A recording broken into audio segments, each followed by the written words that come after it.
Politics at farm house. KCR politics అన్ని farm house నుంచి నడుస్తున్నాయి. కేసీఆర్తో కేటీఆర్, హరీష్, కవిత భేటీ. లోక్సభ ఎన్నికలపైన చర్చలు. లోక్సభ ఎన్నికలపైన చర్చల ఎట్లా మరి ఈడ కూడా పెడితే ఆడ కూడా పెడితే దాని కింద ఉండే దీని కింద ఉండే వాని పేరు మీద రాస్తే వీని పేరు మీద రాస్తే ఎట్లా కాపాడుకోవాలన్న దాని మీద చర్చల. కుటుంబమే భేటీ అయింది, ఇంకోటి లేడు. కేటీఆర్, హరీష్, కవిత, మీరు ముగ్గురు ఈయన ప్లస్ నలుగురు కలిసి మీరు భేటీ అయినారంటే మీరు లోక్సభ ఎన్నికల కోసం భేటీ అయినారు. పార్టీ కోసమా లేకపోతే దోపిడీ చేసిన సొమ్మును ఎట్లా కాపాడుకోవాలి, ఎట్లా బారిపోవాలన్న విషయమా?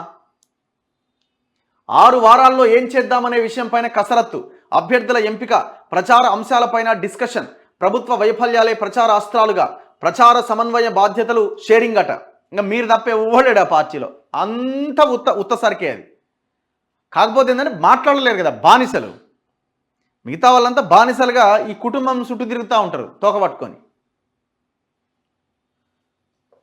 లోక్సభ ఎన్నికలు దగ్గర పడుతుండటంతో బీఆర్ఎస్ అధినేత కేసీఆర్ వ్యూహాలు రచిస్తున్నాడు. ఇందులో భాగంగా ఎర్రవల్లిలోని ఫామ్ హౌస్లో కేటీఆర్, హరీష్ రావు, కవితతో సోమవారం భేటీ అయినట్లు ఆ పార్టీ వర్గాల ద్వారా తెలిసింది. ఇందులో అభ్యర్థుల ఎంపిక, ప్రచార అంశాలపైన ప్రధానంగా డిస్కస్ చేసినట్టు సమాచారం.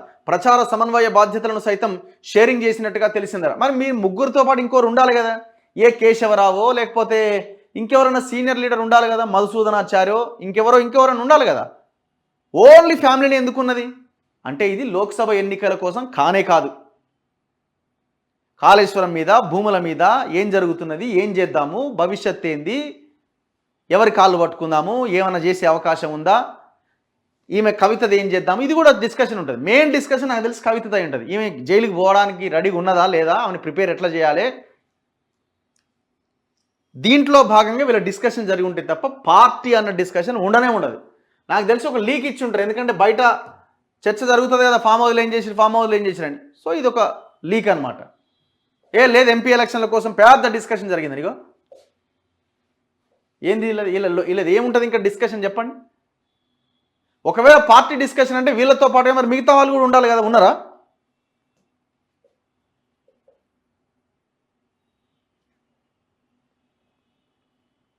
ఆరు వారాలు జనంలో ఉండేలా బీఆర్ఎస్ ప్రణాళికలు రూపొందిస్తోంది.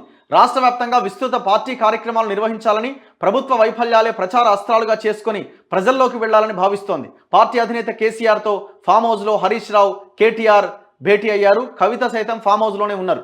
ప్రస్తుత రాజకీయాలు, కవిత సిబిఐ నోటీసు ప్రస్తావనకు వచ్చినట్టు సమాచారం. అసలు యాక్చువల్గా ప్రస్తావన అంతా ఇదే.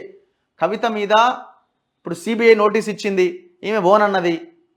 సిబిఐ డైరెక్ట్గా ఎంటర్ అయ్యి అరెస్ట్ చేస్తుందా, ఏం చేస్తుంది అన్న దాని మీద ప్రధానమైన డిస్కషన్ జరిగి ఉంటుంది. సర్వే చేయించినట్టు ఎప్పుడు ఎమ్మెల్యే ఎలక్షన్లు అప్పుడు నిజామాబాద్లో ఈమె అరెస్ట్ చేస్తే సింపతి వస్తుందేమో అని. సింపతి కాదు కదా, అసలు ఈమె ఎవడు దేక్తోడే లేడట. ఇప్పుడు ఎంపీ ఎలక్షన్లో కూడా అదే పరిస్థితి ఉన్నది. ఇప్పుడు ఈమె అరెస్ట్ అయింది అనుకోండి, కవిత, ఎవరన్నా కనీసం ఒక మహిళ అరెస్ట్ అయింది అని అనుకుంటారా? అసలు ఆమె నా కోణంలో చూస్తున్నారా ఫస్ట్ జనం? ఈమె చేసిన దందా అయింది, సారా దందా.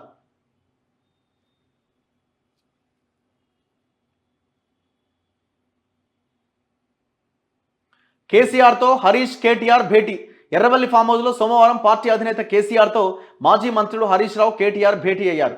పార్టీ పరిస్థితి, టికెట్ ఎవరికి ఇవ్వాలనే అంశాలపైన సుదీర్ఘంగా చర్చించారు. ఎన్ని స్థానాల్లో విజయం సాధిస్తామనే వివరాలపైన సమాలోచన చేశారు. కాంగ్రెస్, బీజేపీ, ఇతర పార్టీల పరిస్థితిపైన చర్చించారు. నియోజకవర్గ పార్టీ సన్నాహక సమావేశాలను త్వరితగతిన పూర్తి చేయాలని, అందుకు చొరవ తీసుకోవాలని కేటీఆర్, హరీష్ రావును కేసీఆర్ ఆదేశించారు. జిల్లాల వారీగా కోఆర్డినేషన్ కమిటీ వేసి పార్టీ కార్యక్రమాలు యాక్టివ్ చేయాలని సూచించారు. సికింద్రాబాద్ బై ఎలక్షన్ ఇప్పుడే వచ్చే అవకాశం ఉందని, సాయన్న కుటుంబం వరుస విషాదంలో ఉందని, ఇప్పుడే టికెట్పై చర్చించవద్దని కేసీఆర్ సూచించినట్టుగా తెలిసిందట. ఫామ్ హౌస్లో కవిత, ఎమ్మెల్సీ కవిత ఫామ్ హౌస్లో కేసీఆర్తో భేటీ అయ్యారు. లిక్కర్ స్కామ్ కేసులో నిందితురాలిగా కవితను చేర్చుతూ సిబిఐ ఇచ్చిన సిఆర్పిసి 41A నోటీస్ పైన సుదీర్ఘంగా చర్చించారు. గతంలో జారీ చేసిన సెక్షన్ 160 నోటీస్ పైన ఇరువురు చర్చించినట్టుగా సమాచారం. ఈ నెల 28వ తేదీన సుప్రీంకోర్టులో కేసు తీర్పు వెలువడబోతున్న అంశంపైన, రాజకీయాలపైన చర్చించారు.